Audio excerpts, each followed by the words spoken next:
Good afternoon, ladies and gentlemen. Thank you for joining in on this session on assurance and quality control relating to practicing firms. We have started this webinar series on Start Your Own Practice and the practice management. So this our focus is basically to give insight into a new CA chartered accountants who are planning to start on practices, and also to provide enhance and upgrade the knowledge of existing practitioners in recent trend in practicing and also practice management. This session will cover the assurance services and also related quality control. So assurance services comes with certainly with the high quality control, and assurance services is part of a very important part of any practicing firm. It provides a fixed revenue, it fixed clients, and also quality control is very integral part of any assurance services. Quality control is certainly ensure that compliance with laws and regulations, applicable accounting auditing standards, and also it maintains the reputation of the practicing firm as well as the profession. Quality control of each practicing firm depends on the clientele. It depends on the organizations. It depends on whether it also to a certain extent whether you are part of a large organization or not. But despite of the size of the profession, every firm is expected to have a quality control framework in place as per the existing quality control standards. Certainly quality control comes with a higher cost, but it's, as I said earlier, it is a very important part of assurance services. So we have lined a very good speaker today, that is Mr. Mani Jayasinghe. He needs no introduction. He's immediate past president of CA Sri Lanka, and also a country managing partner for understanding Sri Lanka as well as Maldives. He have immensely contributed to the profession, has spoken locally and internationally related to these two fields. Thank you very much for Mr. Mani Jayasinghe for joining on this session to share with us on the quality control aspect relating to practicing firms, for particularly covering small and medium practices. Now I invite Mr. Mani Jayasinghe to take us through on his presentation.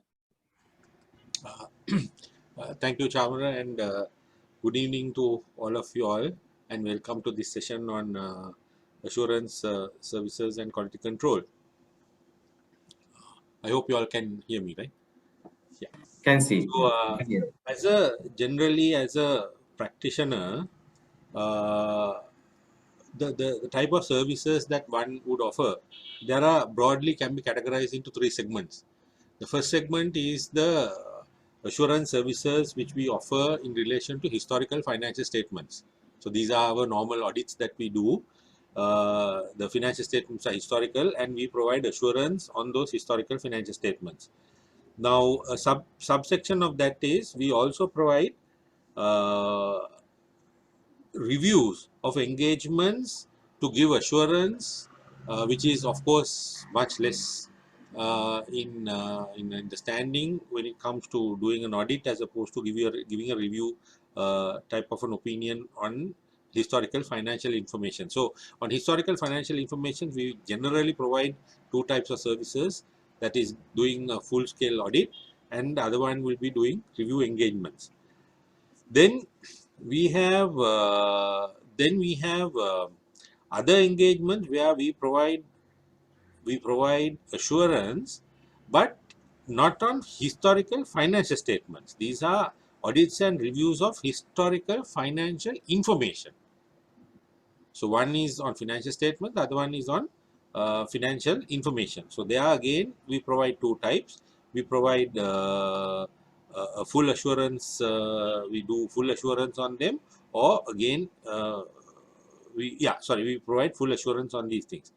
Now, in addition to that, now this is the type of assurance engagement that we generally provide to our clients. In addition to that, we also do what we call related services.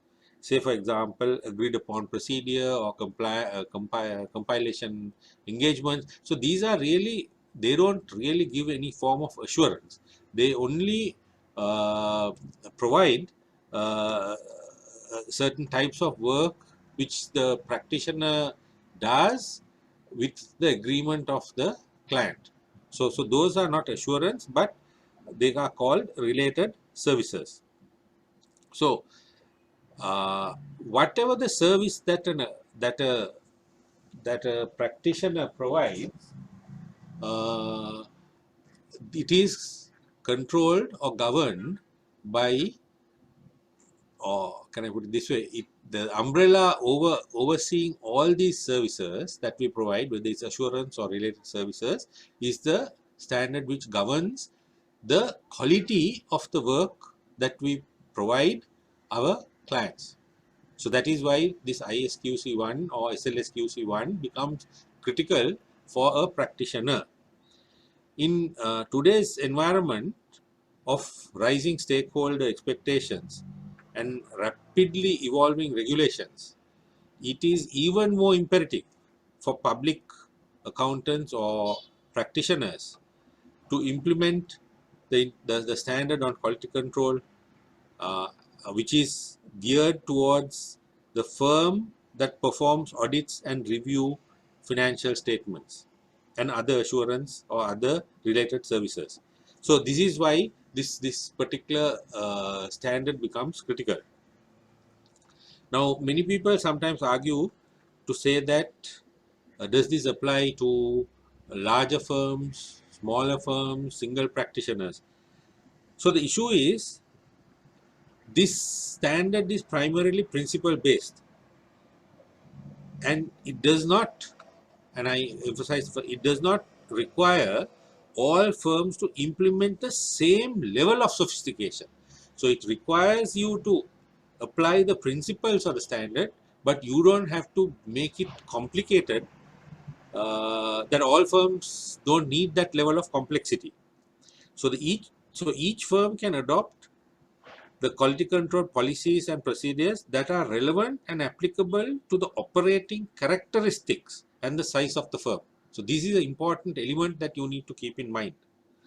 So in spite of the scalability, smaller firms, especially sole practitioners, may still face a unique set of challenges in implementing the standard due to their size and limited resources.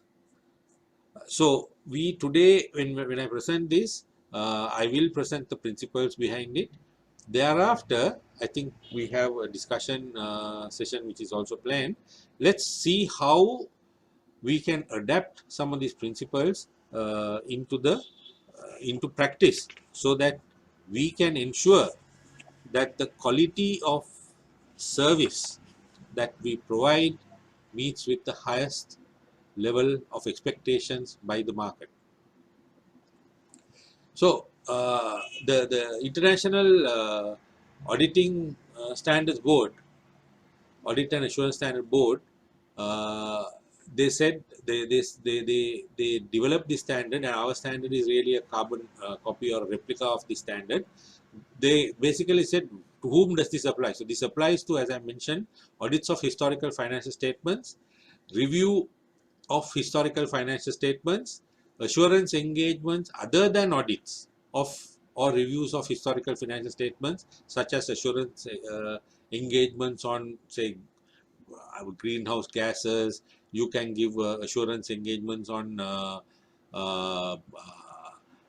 today we are talking of sustainability reporting. So different types of assurance engagements are there, which are not on historical financial statements.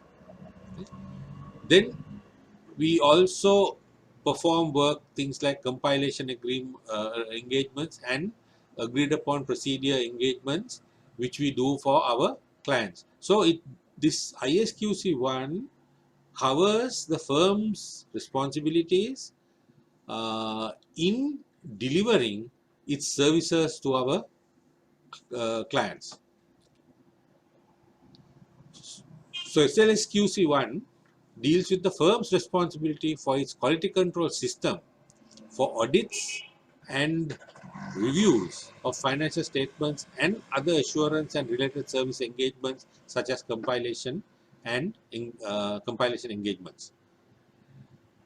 So the aim at enabling a firm to establish and maintain a system of quality control to provide it with reasonable assurance is that the firm and its personnel comply with the professional standards and applicable legal and regulatory requirements. Now here one can argue to say, let's say if I am a sole practitioner, what is there to have quality control, because I am the one who's implementing it, I am the one ensuring that quality is happening, so everything is me. But still, you still have to develop and document procedures on quality control, because how do your staff know what is expected? How do the staff comply with quality standards? So given that how small, even if it's a single practitioner, you don't have to write a manual which has 500 pages about quality control, but you have to put together a documented process whereby you know what is expected of the people who are involved, and the people know what is expected of them in relation to quality of the engagement or the work that we perform. Say for example, one of the measures that a quality control framework will have to deal with is ethics. When you accept an engagement, or when you're confronted with a situation, how do you comply with the ethical requirements as stipulated by the institute? Now, how you do that is through a well-documented procedure which can be followed by everyone, and everyone knows about what the procedure should be. Then that is one part of it. So you must have the processes and procedures in place. The second part of it, then you also need to ensure that there is a good monitoring mechanism, that if there is any violation, that gets reported. Right? The important thing why this is necessary is ultimately you reduce the risk of the firm or the engagement partners issuing, say for example, inappropriate opinions, or opinions that does not deal with the underlying facts and circumstances. So when you look at the ISQC1 itself, there are 7 areas. It has been broken down into 7 areas. The first area is about the leadership responsibility for quality within the firm. This basically provides guidance on promoting an internal culture of quality. So as I mentioned to you, it can be a single partner firm, but obviously you will have a few staff members who are working, right? So now how do you ensure that those staff members live up to and comply with the quality standards that is required, A, by the profession, and B, by the firm itself? So that is one area that you need to ensure, that the culture, the internal culture has been developed. So it is very important that you lead it from the top. So the leadership responsibility, these are the responsibility of the leadership. So if you are a single partner, it's your responsibility to ensure that the firm embodies these quality measures, and when it delivers its work output, that it is basically embedded into that work output. The next area that it deals with is ethical requirements. This needs to provide guidance on ensuring that the firm complies with the ethical requirements as issued by the institute. The third one is about acceptance and continuance. Now, as you know, we provide services to our clients, whether it's audit service, whether it's a bookkeeping service, whether it's a related service, whatever it is, we provide services. Now, one of the key things in providing services, what do you think is the most important thing? Most important thing is, first of all, how do I onboard a client? So that is the first part. So the client acceptance and continuance becomes a critical factor. First of all, how do I onboard a client? Then the next part is, how do I continue to perform work for that client? So you need to look at things like the acceptability of the client, is it a client that you want to do work for? So things like that come into mind. So that's one part of client acceptance and continuance. Sorry, acceptance and continuance. The second part is the engagement. So you have two parts. One is you need to have acceptable clients. Second part is the work that the client wants us to do must also be evaluated to see whether it is a type of work that we can do and whether we have the necessary resources to perform that work to the expectations of the users. So two aspects. So in this client acceptance, there are two things that gets covered. That is the client acceptance, as that's the client relationship, and then the next part is the specific engagement. The third part in this, the fourth part in this standard is it talks about human resources and it provides guidance on managing the firm's human resources. The fifth one is about engagement performance. So now you have got the right policies put in place, the ethical behavior, ethical requirements are put in place. You have onboarded the relationship which you feel that you can work with. Then you provide. The next thing would be you provide the service, which is the engagement. So don't you think then the next part is that you need to ensure that this engagement can be provided or performed appropriately. So that's the next part. And last of all, so all this is all good.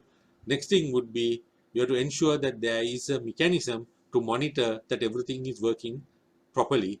And if it doesn't work properly, it has to get escalated to the leadership so that they can take corrective action. So it's not a very complicated model that is being mentioned in the ISQC1. It's basically like we go to our clients and talk about internal controls. This is basically the internal controls for a practicing firm or a practicing member. So when we look at the quality control environment of SLSQC1, you have the firm's values and goals, which is the umbrella under which everything works. So that is under that, it is important that the leadership roles are assigned. They are held accountable for the action. So that is the first part. Then under that, you will find that you need to ensure there is ethics and independence. You have procedures in relation to client acceptance and continuance. You have procedures to ensure how you perform your work and ensure that the work has been performed to the level of quality or expectation that it requires. Then you have human resources or staff management, and again at the bottom you have documentation and ongoing monitoring, which basically continues on a real-time basis. So the question some people ask is, should SMPs comply with SLSQC1? It should be SLSQC. So SLSQC1 applies to all firms of all sizes that provide services covered by the Sri Lanka auditing standards, Sri Lanka auditing standards, right?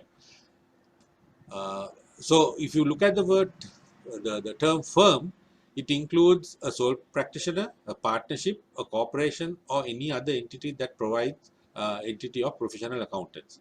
So all of us are covered in this equation. Then we have the requirement for compliance, right? So the objective of implementing a system of quality control is the same for all firms, regardless of their size or nature. So the objectives are the same, but as I mentioned to you, the level of sophistication in the processes will differ depending on the complexity of the firm. So what it means is, however, this does not mean that all firms have to design and implement exactly the same specific policies and procedures, or policies and procedures at the same level of detail to achieve the objective and requirements of SLSQC 1. So what do you mean by proportionate application? There are a number of concepts embedded in SLSQC 1 that are useful to achieving the proportionate application. Say, for example, a firm can draw on external resources to meet some of its requirements of SLSQC 1. Say, for the purpose of, say, independent quality review function. So there is a requirement that regularly you independently get your work reviewed to ensure that it meets with the firm's quality control policies and procedures. So this is done independent. So first one, you execute the engagements, then subsequently independently you check to see whether these engagements that were executed comply with the firm's quality control procedures. So now if you are a small one partner firm with a few staff, you may not have the resources to do this kind of quality control checks. But there are ways of doing this. You can come to an agreement or an arrangement with another firm where they will perform to see whether you have met with the quality control requirements, and maybe you can perform on their engagements uh, the same thing. So each firm then gets comfort that they have met with the standards of quality that is required to ensure that they deliver the services that they have done. Right? So say for bigger firms, this probably they have it done internally. So they have internal teams which go around doing the quality. For a smaller firm, that may not be possible. So you can come to certain arrangements and agreements. Now, on this score, the institute was also trying to do this, but of course, have not been very successful in getting it off the ground. We tried. We started independent peer reviews or quality control reviews, but due to I think the staff leaving and various things, it didn't happen. But I think we are still hopeful that the quality control board will get activated again, and then they can perform some of these functions for our practitioners who are part of the institute. So once again, we look at what is proportionate application. There are a number of concepts which are embedded. One is a firm needs only comply with those requirements that are relevant to the services. So you don't need to have a manual which deals with all the possible services and outcomes that a firm can do. You first of all decide what are the things that you do, and for those services, what are the measures that it needs to be put in place. So for example, if you're let's say not performing historical financial statement audits, then you don't need to have very sophisticated mechanisms, like you don't need to have um, uh, engagement reviewers, engagement quality reviewers, because you're not doing any audits. Now on the other side, if you were doing audits, but let's say a listed company, now a listed company audit requires you to have an independent engagement quality reviewer. So then you will have to have a procedure which has been drawn up to deal with that element. Then the firms can also exercise appropriate judgment in implementing a system of quality control. For example, in deciding how formal certain processes need to be to comply with the requirements of SLSQC1. Say a firm with a few staff, a morning meeting would be the mode of setting the tone at the top, while let's say a bigger firm will have formal policies and formal sessions as how to address this. So as you can see, depending on the type of firm, the size of firm, the complexity of the firm, one can develop procedures which comply with SLSQC1, which need not be that sophisticated. So how does this relate to the elements of work we do at an audit client?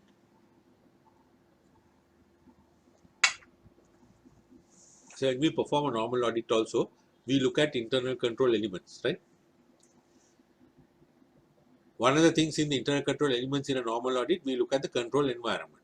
So in SLSQC1 also, same thing happens. We look at the firm level elements, leadership responsibilities, relevant ethical requirements, human resources, right? Then at an engagement level, we look at how these are captured under SLA US 220, risk assessments. Now, whatever risk control mechanisms you have will be lost if you don't control the risk at the point at which this risk takes place. Which means, if you take on board the wrong client, the chances of you exposing yourself to risks is very high. So if you want to do risk management, what do? You have to first go to the initial point and make sure that you have processes that you streamline and ensure that you take on clients which basically meets your risk appetite. So that's why client acceptance and continuance is important, and so is with engagement. So I told you we have two levels. One is the client and the next one is engagement. You can have clients who are accepted but who may want to do engagements which are not acceptable. So this acceptance and continuance is at two levels. One is at onboarding a client, and the next one is at onboarding an engagement. Then we have information systems. So quality control systems, documentation, the same way like audit documentation. So we have to document this so that anyone who looks at this knows that we have complied with it. That is one aspect. The second, more important aspect to me is the fact that when you document, everyone knows they are on the same page. Otherwise, I have in my head one thing, the staff thinks that I am expecting another thing, and these two minds don't meet. The control activities will be the engagement performance, and in monitoring, it's about how you continuously make sure that you monitor that your quality control processes have been complied with. Same way that you go to a client and say, have the client complied with internal controls? So here again, at the firm level, we ensure that our engagements and the execution of our engagements and the procedures comply with the firm's policies and procedures. So first of all, from all this you would have realized, first is it important to get the documentation right. So in the documentation, various policies and procedures needs to be documented. Now the documentation doesn't mean that a policy has to run to 100 pages. Even if it is 2 lines, it must be documented clearly and it must articulate the objective that you are trying to achieve. Right? So that's the important first area is that. Now this can be done in 2 ways. When you are developing a quality control procedure, there are already quality control manuals and procedures that have been done. So if you decide that one of those are applicable to you, you can go and purchase those. Or IFAC has put out a lot of material which helps practitioners to develop their own quality control procedures and develop a handbook which is relevant to the organization. Right? So those one. So the next one I looked at was leadership. Now the purpose here is to describe the firm's responsibility to promote an internal culture focused on quality control. So the question is, it talks about leadership and it talks about tone at the top. It's about embracing quality right from the top. Now we need to have practices within that to ensure that we address and places the importance of quality in whatever work we are doing. So when you look at it, say for example, if you look at it from a practical point of view, you can gather, say if you have more than one partner, you can gather the partners and staff together for a strategic session and define your mission and mission statement and firm's goals. But in that mission and firm's goals, you have to have quality which is being embodied in those goals. So how do you determine that these can be reasonably accomplished? So a firm could consider a review of all current practices which would encourage partners and staff to conform these practices to quality control guidelines and policies. So initially you can take a stock of what you are doing. Now some of what you are doing may be documented, some of what you are doing may be in your head. So first step would be to document what is in your head with whatever document that you have, then compare those practices and policies with the requirements of the standard, and then see whether there are any areas that you need to address. And those areas, if you enhance them by putting in further policies and practices, you will have a comprehensive set of policies and practices that addresses the quality requirements of the services that you are providing. It is also important that staff interpret the internal culture as one that rewards quality, performance, and work.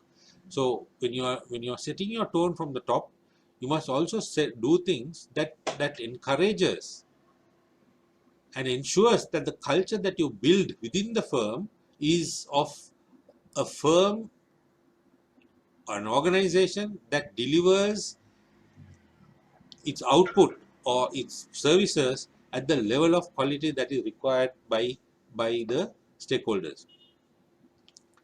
This message must clearly be given through staff through all means of communication, such as through the mission statement. So earlier I mentioned in the mission statement, you must embed quality. When you embed the quality into that, automatically it gets delivered to all levels of staff that quality is the driving force is in a practicing firm. Then the firm's goals and internal and external training and dialogue with partners of the firm will also ensure and enhance that quality agenda. Next part is, so the next area that the standard deals with is on ethics. So in order to provide guidance on the fundamental principles on which ethics is based on, so obviously the institute's code will come into play. That code deals with integrity, objectivity, professional competence, confidentiality, and professional behavior. So the measures that one can put into place, say for example, your employment contract can have a reference to the core values and professional ethics, and which require the individual's adherence to those requirements. So you can have that in the contract, and the employee signs that. That means that becomes a binding contract and binding term. Next thing is, in your performance appraisals, you can also recognize the adherence to core values and professional ethics, highlighting areas of non-compliance.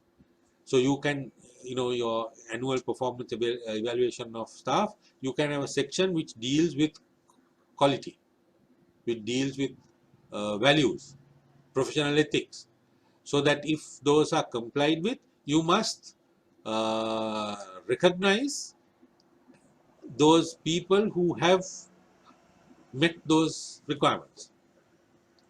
You can also incorporate fundamental ethical principles and their practical applications provided into your training of the firm. So in your training programs, you continuously ensure that you deal with the practical aspects of ethical principles, right? How do you practically apply these principles? Then you can have processes for the reporting of instances of non-compliance by professional staff to appropriate persons within the firm. Such reporting processes empower personnel to report on non-compliance with ethical principles by more junior staff. So this gives the tone at the top. So when you do this, the people in the organization realizes that these are serious, and they will then ensure that their behavioral pattern is sort of not changed, but acknowledges and brings into contention the way this standard requires you to adhere. So for example, a formal process may be established to deal with non-compliance with ethical principles, and may, depending on the severity of the non-compliance, say remove a person from the engagement. You can ask the person to go and follow some courses to update their knowledge on ethical principles. You can have penalties imposed on them for non-compliance.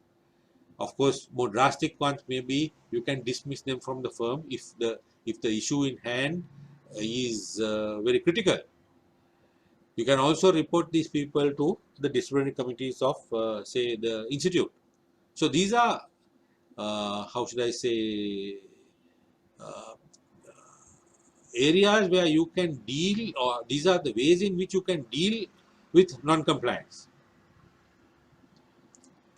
So the next question is, how can an SMP comply with this ethical requirement? So simple things like maintaining an easy access to resources for all partners and staff that promote the adherence to ethical environment, such as the code of ethics issued by the institute.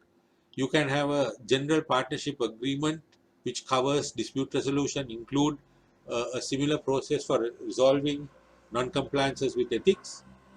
You can have regular meetings, discuss contentious issues, including ethical matters.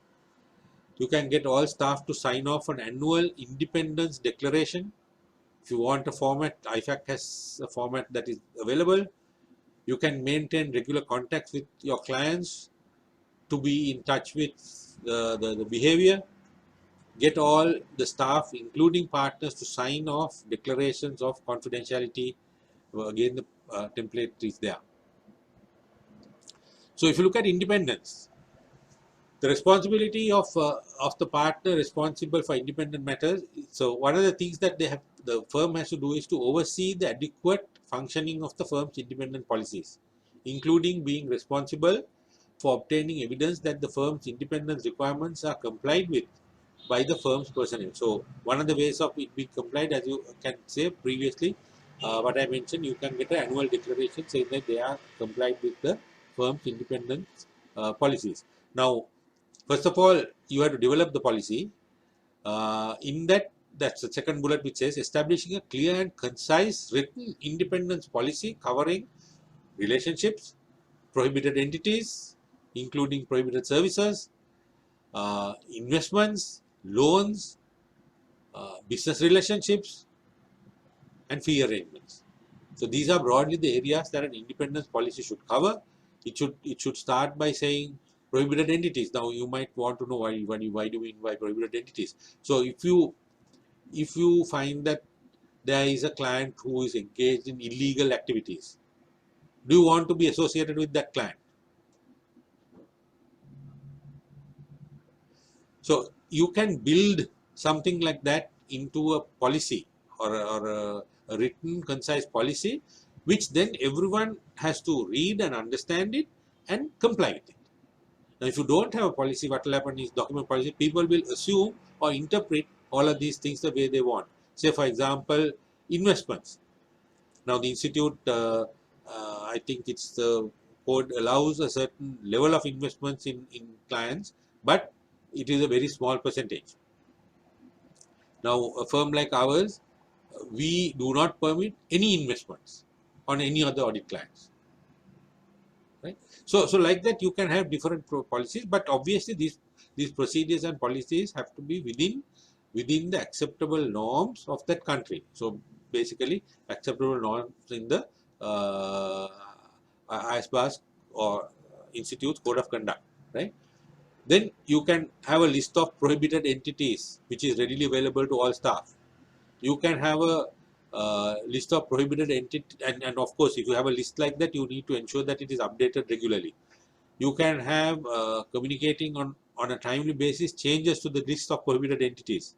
Then implementing an automated system or database to identify partners and managers' investment holdings. Now, this is probably more sophisticated, but in a simple organization or a smaller organization, you can have a self-declaration given regularly, which can be used by the sole proprietor or the managing partner or whoever it is to ensure that they are in compliance with the investment policy that has been laid down in order to maintain independence. So ethical framework is, as you know, basically there are principles, there are threats, and there are safeguards. So if you look at so identified threats would be the threat of self-review, the threat of self-interest. Self-review means that say if you have performed the work and you are giving assurance on the work you perform, that's self-review, right? Threat of self-interest is that you by doing something you financially benefit from it. Now, doing the audit and getting paid for it is not financial benefit. That is basically for the service that you rendered. But let's say by doing the audit, if you get some information and you use that information for personal gain, that is self-interest, right? The advocacy is where you give I think legal type of opinion or where you defend a client based on certain things. Familiarity is that you are too close to the client. And third, last but not the least, will be intimidation, where you feel that you are threatened in some form or the other. So now these are the threats to independence. So if you are, say for example, if you are too familiar you might overlook certain things because you're too familiar to the client as well as the event. Now, intimidation is when if the client, if you are intimidated by the client, you're threatened by the client, there is a possibility that you might overlook things because you're scared. So those are the threats that are out there. Next thing is, what are the safeguards that you can have in place to ensure that these threats do not impact your independence. So that's basically covered, and so these are things that one has to probably have some policies and document it. As I said, the level of policies that you want to have, the sophistication of policies, all depends on your clientele and your size and the type of services that you deliver. So these some areas that you say a firm could address familiarity threat in order to comply with the rules on rotation. A sole practitioner might consider an arrangement whereby they provide engagement quality control reviews or other engagement services between themselves and another practitioner, or share responsibility for those functions among a group of practitioners. I don't know whether all of you all can remember when the plantation companies originally started, there was a situation where some firms got together in order to perform the services for those plantation companies. So this is envisaging such a thing. So if you have a single practitioner and it requires, say, engagement quality control reviews to be done, say 3 or 4 individual practitioners could get together and help each other out in this requirement. So there are ways that you can address this. Then client acceptance and continuance. Yeah. Now, acceptance and continuance, these policies, procedures designed to provide the firm with reasonable assurance that it will only undertake or continue relationships where the firm has the necessary competence to perform the engagement and has the capability, including time and resources, to do so. It can comply with the relevant ethical requirements and has considered the integrity of the client and does not have information that would lead to conclude that the client lacks integrity. So these are things that you would consider when you are accepting a client. And when you are accepting an engagement, you need to ensure that you have the necessary capability and the resources, including time, to carry out this engagement to the necessary level of quality that is expected. So when you perform acceptance or continuous procedure, you need to consider the competency and the ethical requirement. You need to decide whether to accept the engagement, and in which case you will consider the client's integrity and risk, and therefore based on these you can list a set of risk factors or list a set of not rules but guidelines, so that you can use those guidelines like a checklist in order to decide whether you want to accept or reject a client or accept or reject a engagement. So this is basically explaining that same thing. Next is human resources. I'm going to speed up a little bit because I'm running out of time a bit here. For this purpose, you need to provide guidance on human resource components of effective quality control policies and procedures. So sometimes smaller firms will face a greater challenge than bigger firms in recruiting and retaining good people, as they compete for common resources even at a lower benefits. Hence, the human resource element for a small firm is critical rather than a bigger firm. So these is what is required. So recruitment and retention, you will have to evaluate capability and the professional education and professional competence, and both those goes into competence. Then you have ethics and performance evaluation, which goes into motivation, and these two together, competence and motivation together, will basically deliver quality of work. So how can a SMP comply with this? Now, a sole proprietor can have one-to-one chat with his staff on their performance, and a simple memo signed by him would be enough to comply with SLSQC 1, and does not ask you to have complex system driven by performance appraisal. So normally a large firm might have a very streamlined process of performance evaluation. They will have forms and all sorts of things, but a sole practitioner need not do that. They can have a chat with the staff, but have a list of items that they need to address, and through that mechanism you can do the performance evaluation without too much of a complexity. The next area would be engagement performance.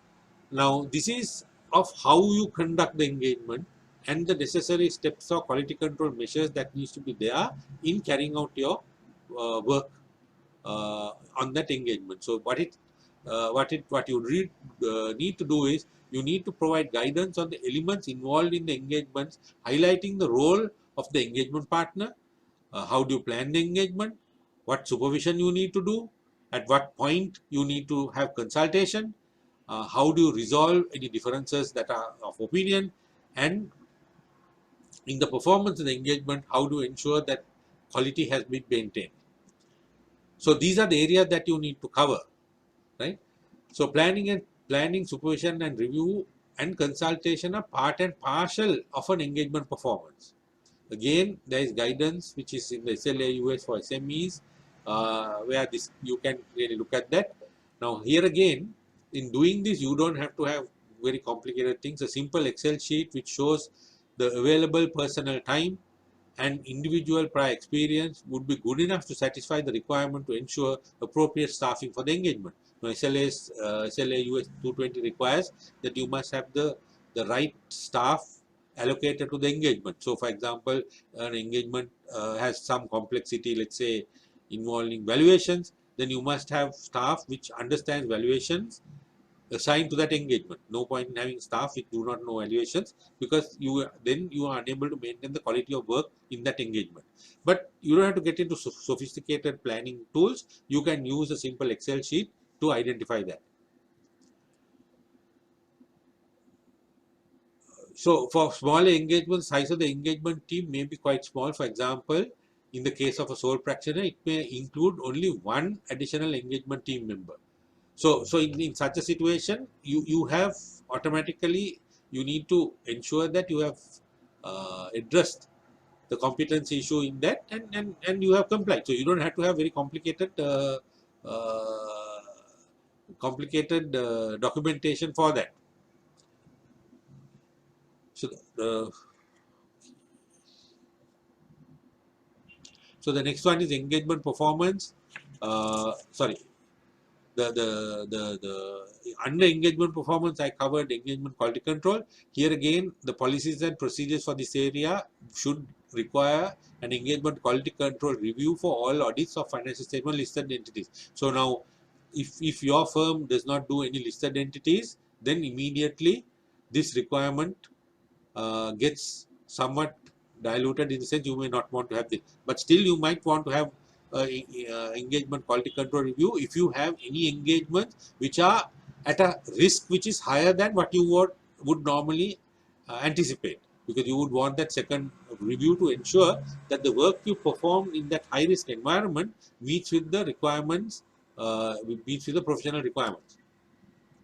You need to set out criteria against which all audits and reviews of historical financial information and other assurance and related service engagements shall be evaluated to determine whether the engagement quality review should be performed or not.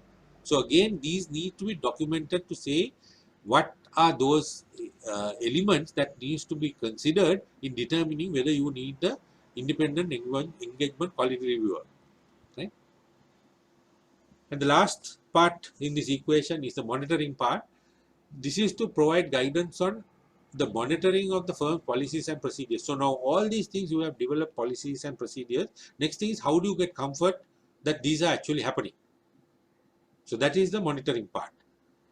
So in that monitoring part, you will have the engagement partner, which is basically conducting detailed reviews for each of the assurance engagement. You have the EQCR, which is the engagement quality control reviewer, who performs the procedures in accordance with the firm's policy. Then you have, in some cases, what are called professional association practice inspection. Now this is the one I said, the institute, we were starting this, but it started for a first round of reviews, but then after that it has stopped. So I suppose we need to get this going. And the last of all would be engagement file reviews on a cyclical basis, which is whereby some outside party or within your organization, you can have an independent party looking at engagements on a cyclical basis to see whether they are meeting with the firm's quality control procedures and policies and procedures. Okay. And then I think documentation I covered right at the beginning, so I'm not going to cover that. So next steps is that in order to comply with SLS QC1, take time to study the standard and review the available supporting implementation guidance. Compare current quality control systems with what is required by SLS QC1. Tailor the quality control policies and procedures in order to comply with this SLS QC1. Assess the need for outside help if you do need. You can reach out to the institute to some extent. There are also a lot of material that is available under the IFAC website for small and medium-sized practitioners. And then finally, you need to have adequate education and training in order to ensure that within the organization everyone understands the requirements and they meet the objectives of ISQC1. Right. So as I mentioned to you, there is guidance available in the IFAC site. You'll find a guide to using ISAs in small audits of small and medium-sized entities. Guide to ISAs in audits of sorry, that's the second volume, and the third one is guide to quality control for small and medium-sized practices. So these are the website references. You can have a look at it. So with that, I shall wind up. I think I ran a little bit more than what I was supposed to. So with that, let me just hand over to Chamara to start the Q&A session. Yeah. Thank you very much, Mr. Mani Jayasinghe, so taking us through on the quality control aspects for assurance services and introduction to assurance services and related quality control framework.